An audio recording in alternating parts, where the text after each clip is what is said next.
హరి ఓం. ప్రియాత్మ స్వరూపులారా, చెప్పాను కదండి, మెదళ్ళే ఆయుధాలుగా యుద్ధం కొంత స్లోగా ఉంది.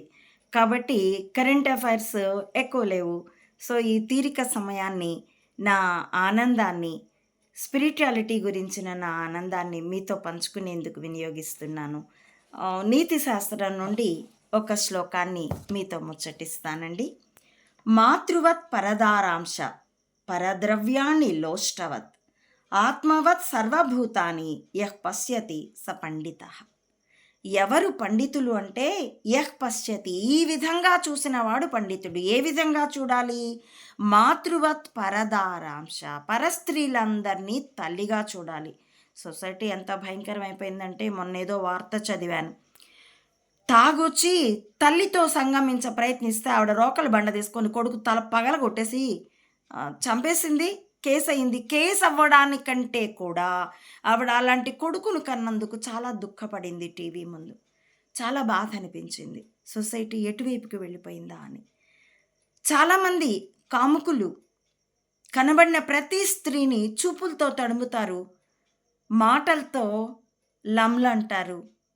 లమ్లు అనే దృష్టితోనే చూస్తారు. బహుశా అది మ్యానుఫ్యాక్చరింగ్ డిఫెక్టో పెంపక లోపం కూడాను అయి ఉండొచ్చు.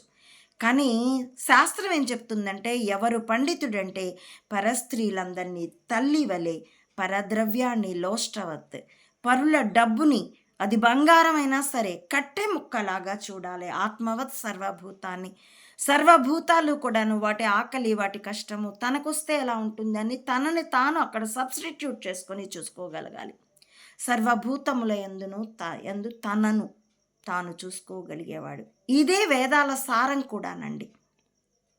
ఈ ఒక్క మాట, ఆత్మవత్ సర్వభూతాన్ని, ఈ ఒక్క మాటే అన్ని భూతములను తనలో అన్ని భూతములను చూడగలుగువాడు. ఇలాంటి వాడు పండితుడు. కాబట్టి ఆ పాండిత్యంలో పక్క వాళ్ళతో కాదు, మనతో మనం పోటీ పడదాం. ఈరోజు ఎలా ఉన్నాను, ముందు రోజుకి ఈ రోజుకి ఏమైనా మెరుగుపడ్డానా అని మనల్ని మనం చెక్ చేసుకుంటూ ఉంటే మనం ఈ మార్గంలో పురోగమించగలం. నా ఈ వీడియోల కంటెంట్ మీకు నచ్చితే please like, share and recommend my channel to others. As well subscribe it. Please support అమ్మ ఒడి మాత Anantananda to spread the truth of either spying or spirituality up to the roots of this society. Thank you for watching.